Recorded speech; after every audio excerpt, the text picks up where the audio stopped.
Seja bem-vindo ao podcast Café com Afetos. Aqui um local seguro para que você tenha informações transformadoras sobre a sua saúde. E mulheres, chamem também aí seu cônjuge, seu irmão, chame os homens, porque hoje o assunto vai ser muito especial. Afinal, nós estamos no Novembro Azul. E você sabe que aqui a gente fala sobre saúde integral, com informações seguras para você e para os seus queridos, para quem você conhece.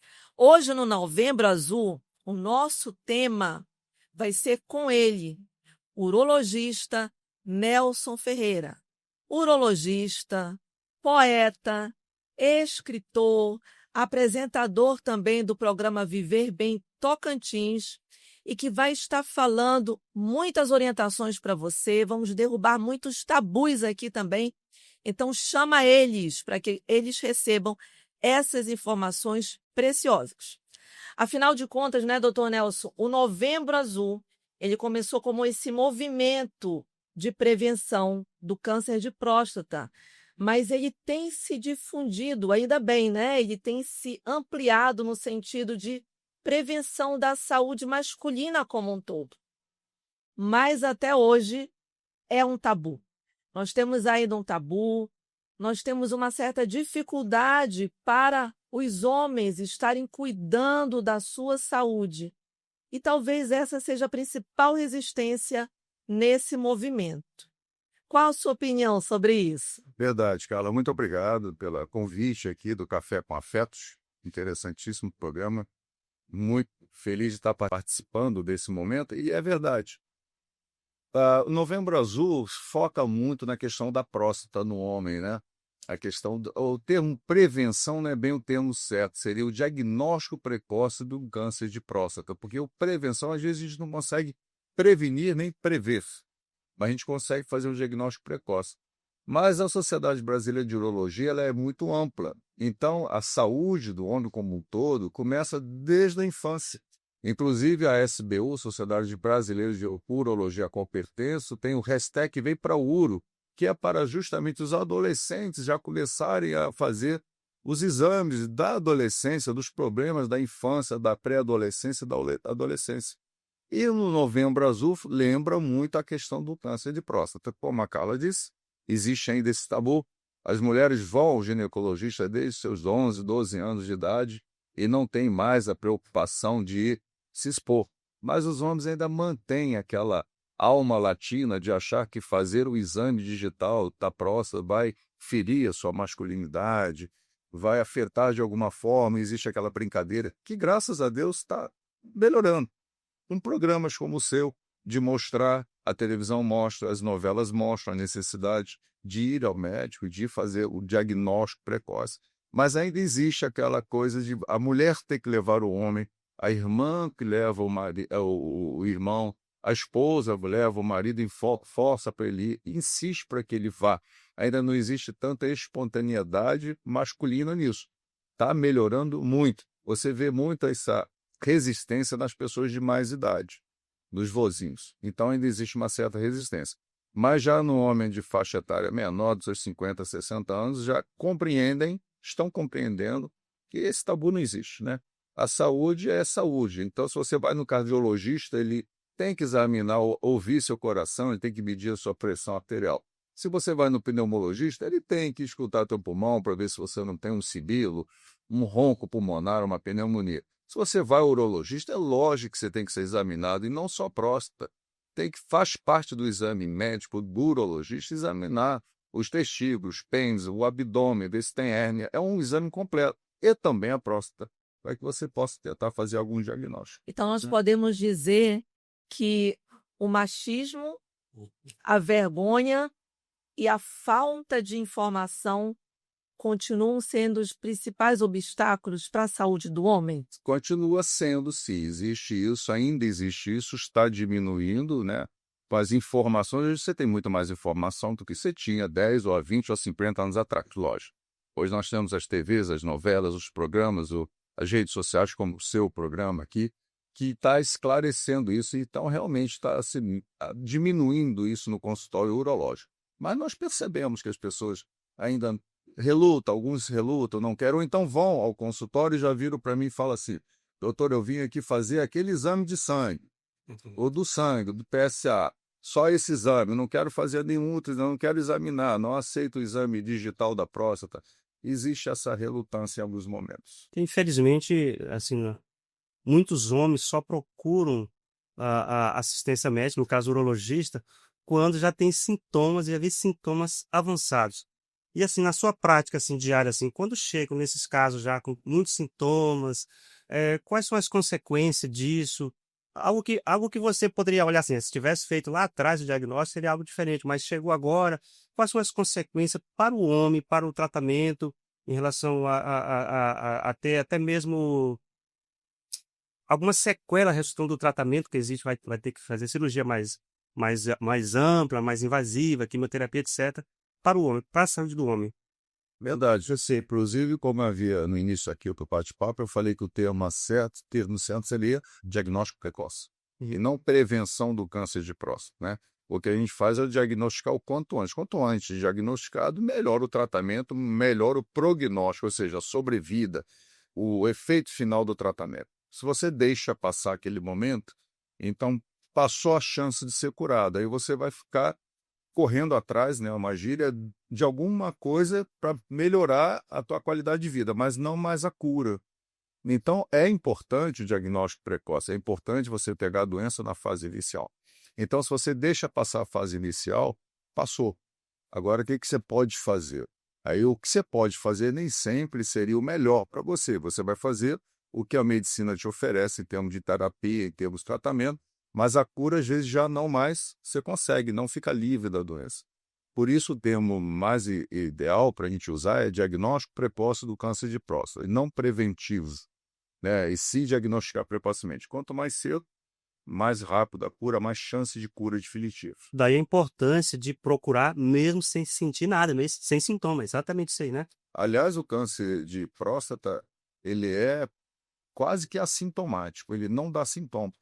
Quando ele vem dar sintoma, ele já é um câncer avançado. O que dá muito sintoma no homem são as chamadas hipertrofias benignas da próstata, que é o crescimento prostático, que causa uma obstrução urinária, às vezes até retenção de urina, necessitando colocar uma sonda vesical para urinar. Então o homem procura porque está em retenção urinária, está com um jato de urina fraco, está fazendo força para urinar, está com dor abdominal, aí procura. Mas isso às vezes não é um câncer, é apenas uma hipertrofia benigna. O câncer ele dá na periferia da próstata, ele não dá na região central da próstata. A uretra passa no meio da próstata, na região central. Então, quando a região central cresce, obstrui a passagem da urina e leva a uma série de sintomas. O câncer, quando dá na região periférica, até alcançar a região central, ele já pode ter enviado metástase para outros órgãos, até você sentir alguma coisa, e já foi tarde. Então, realmente, você não pode aguardar ter sintoma para fazer um check-up prostático. Excelente. Doutor Nelson, a mulher, geralmente quando perguntam, quando a mulher tem que começar a ir no ginecologista? Ou a mãe pergunta, quando é que eu tenho que deixar de levar minha menina no pediatra para levar no ginecologista? Geralmente na primeira menstruação, a partir da primeira menstruação, exceto em outras situações excepcionais. Qual essa frequência do check-up da mulher? Todo mundo sabe, anual. E no homem, você pontuou algo muito interessante, de começar a ter essa conscientização desde os meninos, os adolescentes já começarem a ter essa preocupação. Exatamente em que momento você acha que é importante o homem começar a fazer os seus exames preventivos, né? Vamos pontuar de uma forma geral e também nessa situação da prevenção do câncer de próstata, e com qual frequência? Certinho. Vou voltar um pouquinho. As fases que o homem deve procurar o urologista são basicamente umas 4 fases. Quando nasce, a mãe tem que levar no urologista para ver se o testículo do garoto chegou na bolsa. A gente sabe que o testículo no homem ele está dentro da cavidade abdominal. Durante o período de nascimento, ele migra para o escroto, para a bolsa escrotal, para o saquinho da criança. Então, é um momento que a mãe tem que levar para ver se ele tem fimose, se o testículo não está escondido, chamado de testículo criptorquídeo, que é um dos motivos futuros de infertilidade masculina. Então, aquele momento logo na primeira infância. Na fase de adolescência, pré-adolescência, o garoto vai começar a namorar, a ter a vida sexual dele. Então é o momento também de você orientar das doenças sexualmente transmissíveis, enfim. E as doenças dessa fase. Começa a surgir as varicoceles, as hidroceles. Varicocele no homem são varizes, também provoca infertilidade masculina. Então seria nessa fase de adolescência. Na adulto jovem, pré-casamento, também fazer exame de espermograma, estudar a fertilidade masculina, se ele tem algum problema de fertilidade, vai constituir família, pode ter filho, não pode. Lembrar que as doenças graves do testículo é nessa fase do adulto jovem, da faixa dos 20 anos. Então, tumor testicular não é no adulto, é no jovem. Então, se tiver uma dor testicular, uma massa testicular, tem que ser examinado, porque pode ser um câncer ali localizado. E já na fase mais adulta, já caindo nessa prevenção prostática, em torno dos 40 anos, quando tem história familiar de câncer de próstata, e em torno de 50 anos, quando não tem história familiar, todos os homens devem ir. A frequência é muito individualizada. Se os exames daquele homem estão todos dentro da normalidade, o toque, o PSA, a gente pode jogar a frequência uma vez por ano. Se existe alguma alteração dos exames laboratoriais ou do exame digital do toque, do exame clínico, que é o principal exame, você pode puxar essa frequência para 3 meses, para 6 meses. Isso vai ser muito individual. Eu diria que, de modo geral, no mínimo, uma vez por ano, esses homens têm que procurar o urologista. Ótimo. Muito bem. E você falou um pouquinho no início que o urologista ele examina o homem como um todo, né? E não é só a próstata, tem outros órgãos que são examinados. Então, assim, a gente sabe que existe o câncer de pênis, câncer de testículo e tudo mais. Então, nessa avaliação, assim, às vezes o homem procura pensando na próstata e descobre alguma outra doença, por exemplo. Então, por exemplo, o HPV, que é bem frequente também, né? Como é que você tem orientado os homens relacionado a isso, em relação à frequência de examinar, de se examinar, de olhar e de procurar um urologista nesse sentido, tanto de próstata quanto de pênis, testículo? Gilson, o urologista é o clínico do homem. Então, o urologista que desenvolve bem a profissão dele, ele tem que fazer um check-up geral naquele paciente. Então, quando vai um homem procurar você para olhar a próstata, né, para fazer a avaliação prostática, é importante que você examine ele como todo, examine o abdômen, converse a história dele, a função sexual, se está funcionando, se ele tem alguma doença crônica, se ele tem uma dislipidemia, um colesterol elevado, se ele tem uma hipertensão arterial, diabetes, enfim, ele tem que olhar essa parte clínica. E o exame clínico requer você examinar abdômen, rim, né, bexiga, testículos, ver se tem uma hérnia inguinal. Muitas das vezes você descobre, com frequência, eu descubro hérnias inguinais no exame do homem, que foi lá para examinar uma próstata. Então, eu faço o diagnóstico de hérnia, encaminho para o cirurgião geral fazer aquele tratamento da hérnia, né? Doenças, como você citou, DSTs, como o HPV, examina a parte genital. Muitos homens não sabem que aquela verruga que tem ali na glande, no pênis, aquilo é uma doença contagiosa, é um HPV que pode estar transmitindo para a companheira. Então, essa orientação tem que ser completa. E você puxando o assunto, conversando, fazendo anamnese, você descobre que muitos também têm queixas de função sexual. Cabe a você, então, sugerir a dosagem hormonal para esses homens, fazer o perfil hormonal. Então, ele é o clínico. Você não pode se prender apenas, vou examinar a próstata, porque não existe uma próstata na sua frente. Existe uma pessoa. E essa pessoa tem um conjunto de coisas que você tem que olhar. Então, ele é um clínico. Então, o exame urológico perfeito, vou dizer perfeito dentro da nossa limitação, é justamente tentar olhar o homem como um todo e não se preocupar apenas com o órgão. E diagnosticado alguma doença, a tua pergunta é com que frequência, como é que eu oriento? Se eu diagnostico uma doença sexualmente transmissível, HPV, eu vou fazer o tratamento, vou mandar ele voltar com 3 meses, fazer uma peniscopia para ver se o HPV foi combatido, vou orientá-lo nesse sentido. Se eu descubro uma hidrocele, eu oriento, olha, a hidrocele, a água que acumula, é bom operar porque vai aumentar. Se eu diagnostico um PSA operado, eu vou fazer uma biópsia de próstata, vou mandar ele voltar com o resultado. Então, tem que dar uma sequência naquilo que você diagnosticou. E falando de prevenção, a gente percebe na prática que os homens eles têm medo do exame. enquanto geralmente as mulheres têm medo do diagnóstico o resultado daquele exame. Como que na sua prática você consegue vencer ou orientar esses homens para quebrar esse medo do exame? É. Ou vai com medo mesmo? Vai de qualquer jeito, né? Geralmente eles vêm com a esposa, com a filha, as mulheres seguro, Sim. mas tá brincar. Olha, a melhor maneira é você brincar. Eu brinco muito na hora do exame, para descontrair. A descontração é a melhor coisa. Aí você ganha a confiança do paciente. Eu já brinco que eu vou mandar um buquê de flores no dia seguinte, vou oferecer uma caixinha de bombom. Enfim, a gente vai brincando, vai examinando, conversando, e a pessoa vai se descontraindo. Acho que é melhor Sim. esclarecer que não é nada disso. E realmente, quando faz o exame, eles viram para você e falam: era só isso? Sim. Era só isso. Sim. Não é nada demais, é um exame comum. Aliás, em alguns países, o Japão, por exemplo, tem muito esse intestinal. O exame do toque é feito com pessoas muito recentes, com 30 anos, 40 anos. Então, esse tabu do latino, o homem latino, é muito machista, né? Ele se acha muito dentro da situação de testosterona dele, então acho que aquilo ali vai ofender de alguma forma. Então, acho que você brincando, descontraindo e levando na brincadeira, a pessoa vai. Acho que é a melhor tática na hora do consultório, quando você percebe que a pessoa está um pouquinho, você vai conversando e a brincadeira te leva onde você quer chegar. Então, o acolhimento, até na saúde do homem, é uma estratégia assim fundamental para conseguir ter aí o objetivo da prevenção, até mesmo do câncer. Descontração. E falando de testosterona, a gente vê muitos movimentos ainda hoje de uso de, infelizmente, de anabolizantes para ganho de massa muscular.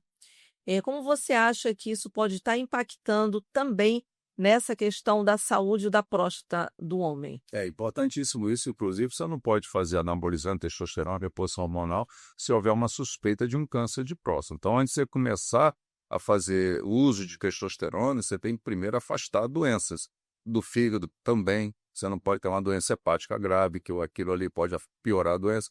Então, é importante fazer a avaliação completa desse homem e a orientação que usar reposição hormonal quando precisa, não por recreação, como a gente vê, infelizmente, doses cavalares de testosterona para ficar mais forte, para ficar.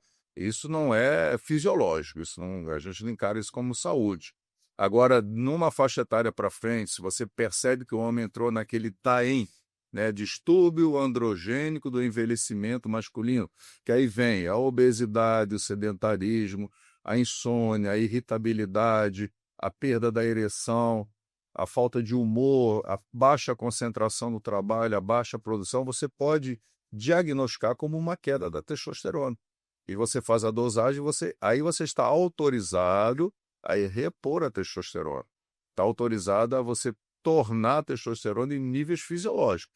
O que a gente vê de um rapaz de 28, 30 anos fazer doses cavalares de testosterona para ganhar massa muscular, isso não é fisiológico, isso não é saudável. E justamente é tão importante esse tema que você colocou, Nelson, porque na mulher nós temos ali a menopausa, que ela é marcada pelo encerramento, pela última menstruação. Apesar de ser um diagnóstico retrospectivo, quando ela fica sem menstruar durante um ano, e muitas vezes a gente já tem que começar o tratamento, porque ela já apresenta alterações que alteram ali a qualidade de vida.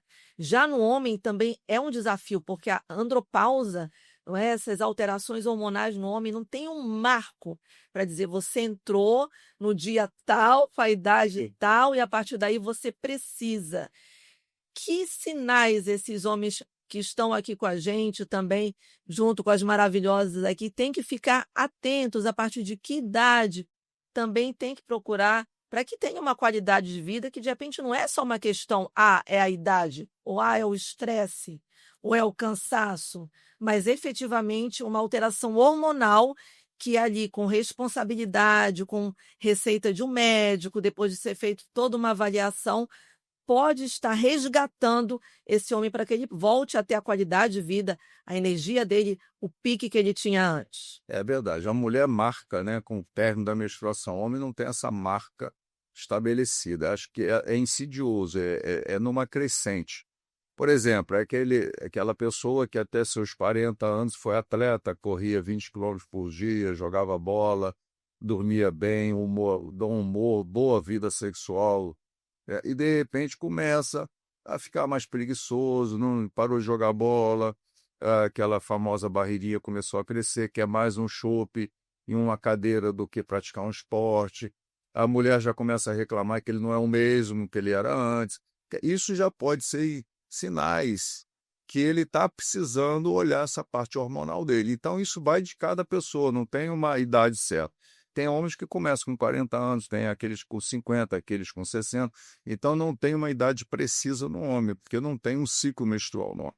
Mas existe aquela percepção que você não é mais o mesmo. Acho que esse é melhor de, eu não sou mais o mesmo, será que tem alguma coisa? Está na hora de eu mudar alguma coisa? E junto disso, geralmente vem a hipertensão, as doenças crônicas como a diabetes, a obesidade, que é um conjunto do DAEM. O DAEM, distúrbio androgênio do envelhecimento masculino, que é um conjunto de sinais e sintomas e muitas das vezes associados com doenças crônicas, como principalmente diabetes, hipertensão, doenças vasculares e outras. E uma das coisas que talvez seria interessante a gente pontuar aqui e perguntar, disfunções sexuais no homem, né? Assim, quais as principais causas que poderiam levar às disfunções sexuais no homem? Tipo, impotência mesmo, né? Falando e ejaculação precoce. Quais as causas disso e que orientações você daria para esses homens? As doenças crônicas, como eu acabei de mencionar, a diabetes é a causa número 1, né? A pessoa que tem a diabetes e não cuida, deixa evoluir, é a causa primeira, né? Porque a diabetes promove uma vasculopatia diabética, uma doença dos vasos sanguíneos, que afeta de sobremaneira a artéria do corpo cavernoso, e também uma neuropatia diabética, né? Porque a ereção depende de 2 estímulos, o estímulo nervoso, neurológico, e o estímulo vascular, né? Para encher os corpos cavernosos. Quando você tem uma diabetes, você está afetando as 2 vias da ereção, tanto a nervosa quanto a vascular. E doenças como a hipertensão, às vezes o tratamento da hipertensão, alguns remédios podem causar disfunção sexual. E, socialmente, a vida sedentária, má alimentação, sobrepeso ou obesidade também são causas de disfunção sexual. Associado a isso, a parte hormonal tem que ser vista, né? Então, você não é obrigado a ter uma coisa só. Você pode ter diabetes e também uma queda da tua testosterona, chamado hipogonadismo secundário. Então, você tem uma baixa produção de testosterona. Associado com uma diabetes, você tem todo o canal para fazer uma disfunção erétil importante. Já a ejaculação precoce, antes chamada precoce, hoje é conhecida como ejaculação rápida, não é orgânico. A ejaculação rápida está muito associada com o emocional da pessoa, é a ansiedade. Ou a pessoa é ansiosa de natureza, ou ela está ansiosa por algum motivo.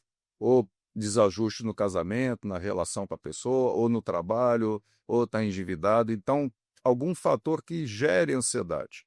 E a ejaculação rápida é geralmente causada pela ansiedade. Tanto é que o tratamento da ejaculação rápida é com medicações ansiolíticas ou psicoterapia, fazer tratamento psicoterápico. Orientações excelentes.